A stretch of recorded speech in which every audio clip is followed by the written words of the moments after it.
오늘은 우리가 인류사를 바라보는데 기원 전후라는 단어가 어떤 영향을 미치는지에 대해서 한번 얘기해 볼까요? 기원 전후라는 단어는 말은 되게 멋있어. 기원 전, 기원 후.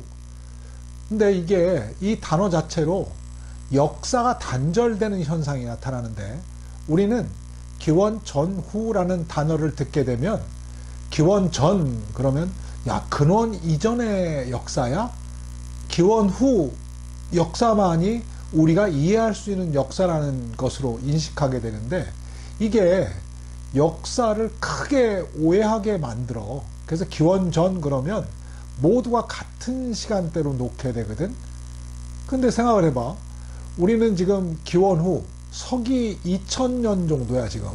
근데 내가 주로 얘기했던 기원 전, 만년 전 문명을 얘기하고, 오늘 또 어떤 독자 중에 하나가 질문을 했는데 왜 기원 전 만년밖에 없냐라고 이렇게 말을 하더라고. 기원 전 만년만 있는 게 아니라 그 전도 많지. 그리고 계속 내가 얘기를 했어. 근데 그거에 대한 오해는 없었으면 좋겠고, 그 기원 전 만년 그러면 기원 후라고 우리가 아는 역사가 2000년인데 그 기원 전 5배를 더 가야 되는 거야. 만년이면, 기원 전 만년이면. 그러니까 그걸 같은 시간대로 전부 다 기원 전의 역사로 전부 다 몰아넣어서는 안 돼. 우리가 피라미드를 만든 게 기원 전 3100년 정도로 우리가 보거든. 그러면 göbekli tepe나 카나안 테페는 기원 전 만년가량을 얘기해. 그 차이가 한 7000년 정도 나는 거거든. 7000년이라는 게 어마어마한 숫자는 얼마나 어마어마한 거냐면, 우리는 서기 2000년을 살고 있어. 그 3배 이상을 가야 되는 거야. 그리고 내가 계속 얘기했던 그 메소포타미아 문명의 출발이라고 보는 것이 기원 전 만년 뭐 이렇게 얘기하고, 텔 카라멜이라는 곳을 얘기하는데 그것도 역시 기원 전 만년. 그리고 옐리코의 탑도 기원 전 8000년. 그리고 이집트 문명의 출발전이라는 나프타 플라야 문명이 기원 전 7500년. 또 인더스 문명의 출발이라고 볼 수 있는 메르가르 문명이 기원 전 7000년. 또 황하 문명의 초기의 문명도 역시 기원 전 7000년. 그리고 남미의 문명, 남미의 출발 문명과도 같은 라스베가스 문명 역시도 기원 전 8000년을 보고 있단 말이야. 그 기원 전 8000년만 봐도 서기 2000년을 사는 우리한테는 4배 정도 되는 수치야. 그거를 똑같은 시간대로 놓고 분류해서는 되지 않는다는 거지. 어떻게 피라미드를 만든 시대하고 초기 문명, göbekli tepe가 있던 시기를 똑같은 문명이라고 보겠어? 7000년의 차이가 나는데. 이런 차이가 나는 이유가 단어에 대한 명명학에 문제가 있다고 나는 봐. 그 특히나 기원 전이라는 거지. 그럼 우리가 언제부터 기원 전이라는 얘기를 썼을까?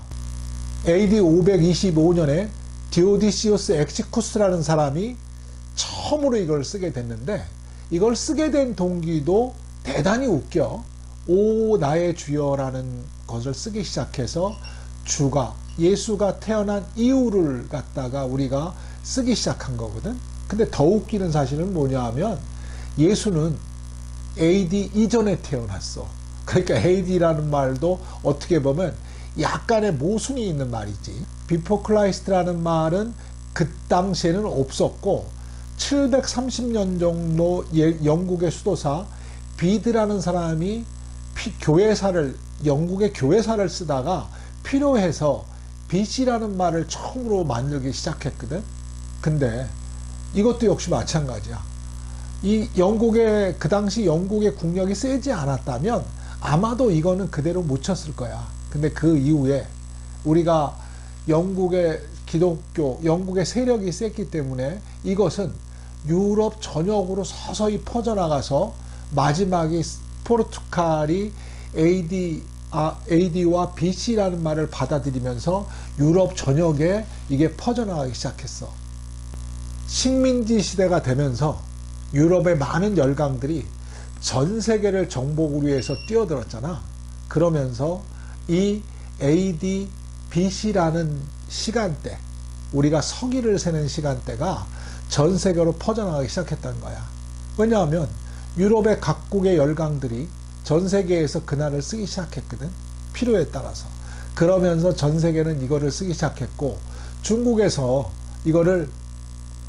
이 말을 공원이라고 시작한 게 1800년도에 공원이란 말을 시작했는데, 우리는 한자 문화권에 있었잖아.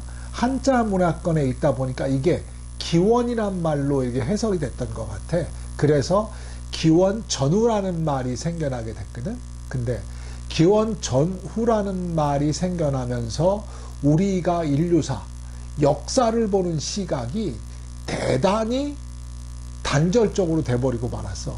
그래서 우리는 기원전이라는 것을 보게 되면, 아, 야, 우리가 언제 기원전을 구별해내? 기원전은 우리가 알 수 없는 시간이야. 우리의 인식 속에는 기원전 그러면 전혀 문자도 없고 아무것도 없는 시대라는 것으로 인식하게 됐고, 기원 후부터 우리가 역사 시대라고 보게 됐거든.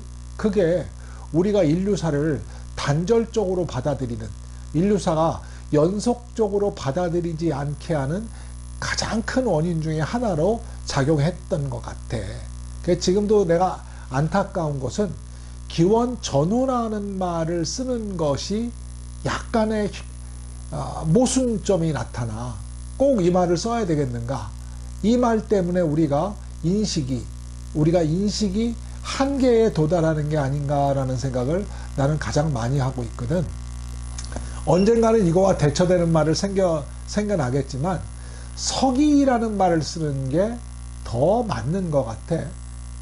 서기 2025년이라든가 서기 2000년, 서기 800년 이러면 괜찮은 것 같거든. 그래도 인식이, 물론 그것도 역시 기독교적인 세계관의 영향을 받은 거지만, 그래도 기원 후라는 말보다는 역사가 단절적으로 받아들여지지는 않아. 어떤 기준은 분명히 필요한 거니까. 그게 기독교에서 왔다고 해서 문제가 있다고 받아들이는 게 아니고, 그게 문제라는 걸 내가 얘기하는 건 아니야. 근데 어떤 기준이 있는 건 좋은데, 우리가 기원 후라는 말을 쓰고 기원 전이라는 말을 써가지고 생기는 문제점 때문에 내가 이걸 지적하는 거야. 행여라도 야, 예수가 태어난 게 무슨 문제야 라고 얘기하지는 마. 나는 종교적인 편견은 전혀 없고, 오히려 종교적인 것은 있어야 된다고 믿는 사람 중에 하나인데, 이 기원 후, 기원 전이라는 말의 모순점 때문에 늘 고민을 해. 야, 이것 때문에 기원 전하면 역사가 없다라고 느끼고 글자가 없다라고 느끼는 거겠구나. 기원 후 그러면 그때부터 역사 시대라고 그러는구나. 이런 문제점을 내가 오늘 하나 지적하는 거야. 하여튼 오늘도 짧지만 내 말을 들어줘서 대단히 고맙고, 오늘은 내가 기원 전후로 생기는 인식론적인 한계에 대해서 한번 얘기해 봤어. 오케이. 오늘도 내 말을 들어줘서 대단히 고마워.